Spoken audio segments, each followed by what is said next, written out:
ਆਪਣੀ ਬੇਬਾਕੀ ਲਈ ਜਾਣੇ ਜਾਂਦੇ ਕਾਂਗਰਸੀ ਲੀਡਰ ਨਵਜੋਤ ਸਿੰਘ ਸਿੱਧੂ ਨੇ ਇੱਕ ਵਾਰ ਫਿਰ ਕੇਂਦਰ ਸਰਕਾਰ ਤੇ ਸਿੱਧੇ ਨਿਸ਼ਾਨੇ ਕੱਸੇ ਨੇ।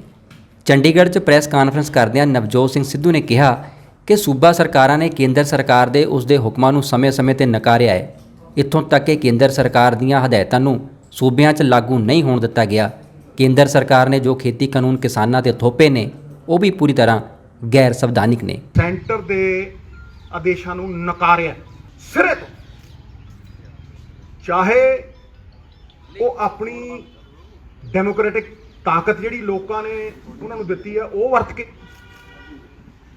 ਚਾਹੇ ਉਹਨਾਂ ਦੇ ਚੁਣੇ ਨੁਮਾਇੰਦਿਆਂ ਨੇ ਲੋਕਾਂ ਦੀ ਤਾਕਤ ਵਰਤ ਕੇ, ਚਾਹੇ ਜਿਹੜੀ ਵਿਧਾਨ ਨੇ ਸੂਬਾ ਸਰਕਾਰਾਂ ਨੂੰ ਤਾਕਤ ਦਿੱਤੀ ਹੈ, ਸੈਂਟਰ ਦੀਆਂ ਹਦਾਇਤਾਂ ਨੂੰ ਲਾਗੂ ਨਹੀਂ ਹੋਣ ਦਿੱਤਾ। CANRC ਇਹ ਕਾਨੂੰਨ ਵੀ ਸੈਂਟਰ ਨੇ ਬੜਾ ਰੀਸੈਂਟਲੀ ਪਾਸ ਕਰਕੇ ਲਾਗੂ ਕਰਨ ਦੀ ਕੋਸ਼ਿਸ਼ ਕੀਤੀ, ਪਰ ਕਈ ਸੂਬਿਆਂ ਨੇ ਸਿੱਧਾ ਨਕਾਰਿਆ, ਕਿਉਂਕਿ ਜਿਹੜੇ ਕਾਨੂੰਨ ਨੇ ਇਹ ਅਨਕਨਸਟੀਟਿਊਸ਼ਨਲ ਨੇ, ਇੱਕ ਇਲੀਗਲ ਨੇ, ਦੋ ਇਹ ਸੂਬਿਆਂ ਦੇ ਕਾਨੂੰਨ ਬਣਾਉਣ ਦੇ ਅਧਿਕਾਰ ਦੇ ਉੱਤੇ ਇੱਕ ਬਹੁਤ ਵੱਡਾ ਅਟੈਕ ਹੈ। ਸਿੱਧੂ ਨੇ ਕਿਹਾ ਕਿ ਕੇਂਦਰ ਸਰਕਾਰ ਨੇ ਇੱਕ ਨਵਾਂ ਸ਼ਬਦ ਟ੍ਰੇਡ ਏਰੀਆ ਵਰਤਣਾ ਸ਼ੁਰੂ ਕਰ ਦਿੱਤਾ ਹੈ, ਪਰ ਅੱਜ ਤੱਕ ਸਾਬਤ ਨਹੀਂ ਕਰ ਸਕੀ ਕਿ ਸੰਵਿਧਾਨ ਵਿੱਚ ਟ੍ਰੇਡ ਏਰੀਆ ਨਾਂ ਦਾ ਕੋਈ ਸ਼ਬਦ ਹੈ ਵੀ ਕਿ ਨਹੀਂ। ਸਰਕਾਰ ਨੂੰ ਚਾਹੀਦਾ ਹੈ ਕਿ ਇਹ ਵੀ ਸਮਝਾਇਆ ਜਾਵੇ ਕਿ ਬਾਜ਼ਾਰ ਅਤੇ ਟ੍ਰੇਡ ਏਰੀਆ ਵਿੱਚ ਫਰਕ ਹੁੰਦਾ ਕੀ ਹੈ। ਕੇਂਦਰ ਸਰਕਾਰ ਨੂੰ ਬਸ ਸ਼ਬਦਾਂ ਦੇ ਜਾਲ ਬੁਣਨੇ ਆਉਂਦੇ ਨੇ। ਉਹਨਾਂ ਕਿਹਾ ਕਿ ਕੇਂਦਰ ਸਰਕਾਰ ਨੇ ਜੇ ਖੇਤੀ ਕਾਨੂੰਨ ਪਾਸ ਕਰ ਦਿੱਤੇ ਤਾਂ ਖੇਡ ਖਤਮ ਨਹੀਂ ਹੈ। ਆਪਣੇ ਸ਼ਾਇਰਾਨਾ ਅੰਦਾਜ਼ ਵਿੱਚ ਸਿੱਧੂ ਨੇ ਕਿਸਾਨਾਂ ਦੀ ਗੱਲ ਵੀ ਕੀਤੀ। ਉਹਨਾਂ ਕਿਹਾ ਕਿ ਅਸੀਂ ਖੇਡ ਘੁਮਾਉਣ ਵਾਲੇ ਵੀ ਬਣ ਸਕਦੇ ਹਾਂ, ਸਾਨੂੰ ਆਪਣਾ ਮੁਕੱਦਰ ਆਪਣੇ ਹੱਥਾਂ ਵਿੱਚ ਲੈਣਾ ਆਉਂਦਾ ਹੈ। ਪਾਰਟੀਆਂ ਤੋਂ ਉੱਤੇ ਉੱਠ ਕੇ ਹਰੇਕ ਇਸ ਗੱਲ ਦੇ ਉੱਤੇ ਖੜਾ ਹੈ ਕਿ ਇਹਨਾਂ ਨੂੰ ਲਾਗੂ ਨਹੀਂ ਹੋਣ ਦੇਣਾ, ਇਹਨਾਂ ਨੂੰ ਇੰਪਲੀਮੈਂਟ ਨਹੀਂ ਹੋਣ ਦੇਣਾ। ਹੁਣ ਇਹ ਇੱਕ ਸੈਂਟਰ ਵਾਲੇ ਜਿਹੜੇ ਨੇ ਇੱਕ ਸ਼ਬਦਾਂ ਦਾ ਜਾਲ ਬੁਣ ਕੇ, ਅਫਸਰਾਂ ਦੁਆਰਾ ਬਣਾਇਆ ਹੋਇਆ ਇੱਕ ਸ਼ਬਦਾਂ ਦਾ ਜਾਲ ਬੁਣ ਕੇ ਇਹ ਕਹਿਣਾ ਚਾਹੁੰਦੇ ਆ ਵੀ ਅਸੀਂ ਤੇ ਕੌਨਕਰੈਂਟ ਲਿਸਟ ਦੇ ਉੱਤੇ ਕਾਨੂੰਨ ਬਣਾਏ।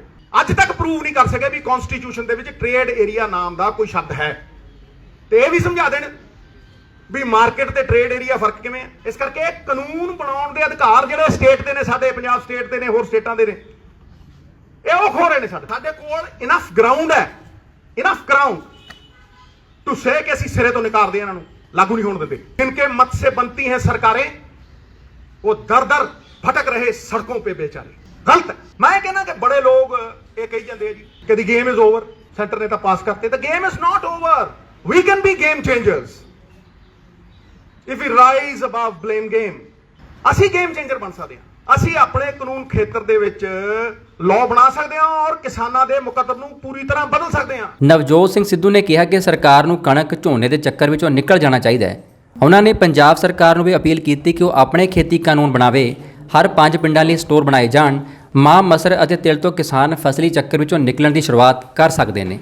ਨਵਜੋਤ ਸਿੰਘ ਸਿੱਧੂ ਨੇ ਕਿਹਾ ਕਿ ਝੋਨਾ ਲਾਉਣਾ ਕਿਸਾਨਾਂ ਦੀ ਮਜਬੂਰੀ ਹੈ, ਕਿਉਂਕਿ MSP ਝੋਨੇ ਤੇ ਹੀ ਮਿਲਦੀ ਹੈ।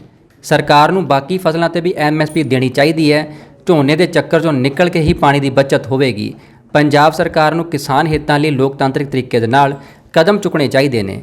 ਸਿੱਧੂ ਨੇ ਕਿਹਾ ਕਿ ਸਿੱਖ ਕੌਮ ਹੱਕ ਮੰਗਦੀ ਨਹੀਂ, ਖੋਹ ਲੈਂਦੀ ਹੈ। ਸੂਬੇ ਦੇ ਉਤਪਾਦ ਤੇ ਫੈਸਲੇ ਲੈਣ ਦਾ ਅਧਿਕਾਰ ਸਿਰਫ ਸੂਬੇ ਦੇ ਕੋਲ ਹੀ ਹੈ। ਪ੍ਰੋਕਿਉਰਮੈਂਟ 'ਚੋਂ ਨਿਕਲੀਏ, ਕਿਸ ਤਰ੍ਹਾਂ ਕਿਸਾਨ ਨੂੰ ਹੋਰ ਫਸਲਾਂ ਦੇ ਉੱਤੇ MSP ਦਈਏ। ਲਿਖ ਦਿੰਦੇ ਆ ਮੱਕੀ, ਲਿਖ ਦਿੰਦੇ ਆ ਗੰਨਾ, ਲਿਖ ਦਿੰਦੇ ਆ ਸਾਰਾ ਕੁਝ, ਲਿਖਦੇ ਆ 1600, ਮਿਲਦੀ 700 ਨਹੀਂ, 600 ਚ ਵੀ ਚੁੱਕੀ ਨਹੀਂ ਗਈ। ਜਿੰਨਾ ਮਰਜ਼ੀ ਕਰ ਲਓ, ਪੰਜਾਬ ਨੇ ਤਾਂ ਸਿਖਾਇਆ ਦੁਨੀਆ ਨੂੰ। ਪੰਜਾਬ ਤੇ ਅੱਜ ਵੀ ਟਾਰਚ ਬੇਰਰ ਹੈ, ਹਰ ਥਾਂ ਤੇ ਜ਼ੁਲਮ ਤੇ ਲੜਦਾ, ਜਦੋਂ ਸਭ ਤੋਂ ਅੱਗੇ ਲੜਦਾ, ਅਲਖ ਜਗਾਉਂਦਾ। ਤੇ ਇਹ ਤੇ ਸਿਖਾਈ ਅਸੀਂ ਹੈ, ਰਿਗਵੇਦ ਦੇ ਟਾਈਮ ਦੀ ਖੇਤੀ ਅਸੀਂ ਸਿਖਾਈ ਹੈ। ਇਹ ਟਾਰਚ ਬੇਰਰਸ ਬਾਬੇ ਨਾਨਕ ਦਾ ਕਿੱਤਾ ਸੀ, ਉਹਨੇ ਸਿਖਾਇਆ ਸਾਨੂੰ। ਆਪਣਾ ਹੱਥੀ ਆਪਣਾ ਆਪੇ ਹੀ ਕਾਜ ਸਮਾਰੀ।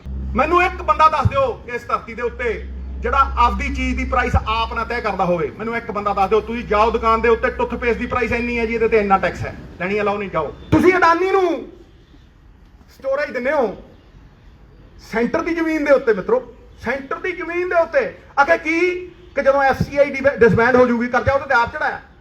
ਕੋਈ ਪੋਲੀਟੀਸ਼ੀਅਨ ਹੋਵੇ, ਸਰਕਾਰੀ ਇੰਪਲੋਈ ਹੋਵੇ, ਕੋਈ ਹੋਵੇ, ਉਹਦੀ ਇੱਕ ਫਿਕਸ ਤਨਖਾਹ ਹੈ, ਉਹਦੇ ਤੇ ਇਨਕਰੀਮੈਂਟ ਨੇ, ਉਹ ਵੱਧਦੀ ਹੈ ਔਰ ਉਹਨੂੰ ਬੜੇ ਸਿਸਟਮ ਦੇ ਨਾਲ ਰਾਜ 50 ਕਰੋੜ ਲੋਕ ਇਸ ਦੇਸ਼ ਦੇ ਵਿੱਚ ਇਹੋ ਜਿਹੇ ਨੇ ਜਿਨ੍ਹਾਂ ਨੂੰ ਇੱਕ ਡੰਗ ਰੋਟੀ ਨਹੀਂ ਮਿਲਦੀ। ਉਹਨਾਂ ਕਿਹਾ ਕਿ ਕੁਝ ਵੀ ਹੋ ਜਾਵੇ ਪੰਜਾਬ ਦੀ ਸਰਜ਼ਮੀਨ ਨੂੰ ਕਦੇ ਨਿਲਾਮ ਨਹੀਂ ਹੋਣ ਦੇਵਾਂਗੇ। ਇਹ ਆਜ਼ਾਦੀ ਸਾਨੂੰ ਸ਼ਹੀਦ ਆਜ਼ਮ ਭਗਤ ਸਿੰਘ ਨੇ ਦਿੱਤੀ। ਸਭ ਤੋਂ ਵੱਧ ਖੂਨ ਡੋਲਿਆ ਪੰਜਾਬੀਆਂ ਨੇ, ਸਭ ਤੋਂ ਵੱਧ ਬਲੀਦਾਨ ਨੇ, ਸਭ ਤੋਂ ਵੱਧ ਅਨਾਜ ਪ੍ਰੋਡਿਊਸ ਕੀਤਾ 2% ਨੇ। ਸਾਡੀ ਜਦੋਂ ਲੋੜ ਸੀ ਉਹ ਤਾਂ ਤਰਲੇ ਮਿੰਟਾਂ, ਹੁਣ ਯੂਜ਼ ਐਂਡ ਥਰੋ, ਮਤਲਬ ਨਿਕਲ ਗਿਆ ਹੈ ਤਾਂ ਪਹਿਚਾਨਤੇ ਨਹੀਂ। ਮੈਂ ਅਖੀਰ ਦੇ ਵਿੱਚ ਇਹ ਟਿਕਾ ਕੇ ਕਹਿਣਾ,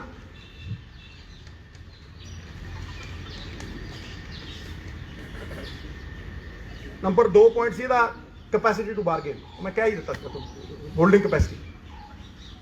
ਮੈਂ ਐਂਡ ਕਰਦਾ, ਆਪਣਾ ਪ੍ਰਣ ਕਰਦਾ, ਹਰ ਪੰਜਾਬੀ ਕਰੀ ਬੈਠਾ ਕਿ ਪ੍ਰਣ ਕਰਦੇ ਆ ਆਜ਼ਾਦੀ ਦੀ ਸ਼ਾਮ ਨਹੀਂ ਹੋਣ ਦਿਆਂਗੇ। ਭਗਤ ਸਿੰਘ, ਉਦਮ ਸਿੰਘ, ਸਰਾਭਾ ਸਾਹਿਬ ਵਰਗੇ ਵੀਰਾਂ ਦੀਆਂ ਸਮਾਧੀਆਂ ਨੂੰ ਬਦਨਾਮ ਨਹੀਂ ਹੋਣ ਦਿਆਂਗੇ। ਜਦ ਤੱਕ ਤਨ ਵਿੱਚ ਗਰਮ ਲਹੂ ਦੀ ਇੱਕ ਬੂੰਦ ਵੀ ਬਾਕੀ ਹੈ, ਪੰਜਾਬ ਦੀ ਸਰਜ਼ਮੀਨ ਨੂੰ ਨਿਲਾਮ ਨਹੀਂ ਹੋਣ ਦੇਣਾ। ਇਹ ਪ੍ਰਣ, ਮੈਂ ਖੜਾ, ਮੈਨੂੰ ਕੁਝ ਨਹੀਂ ਚਾਹੀਦਾ। ਬਿਊਰੋ ਰਿਪੋਰਟ, ਦ ਖਾਲਸ ਟੀਵੀ।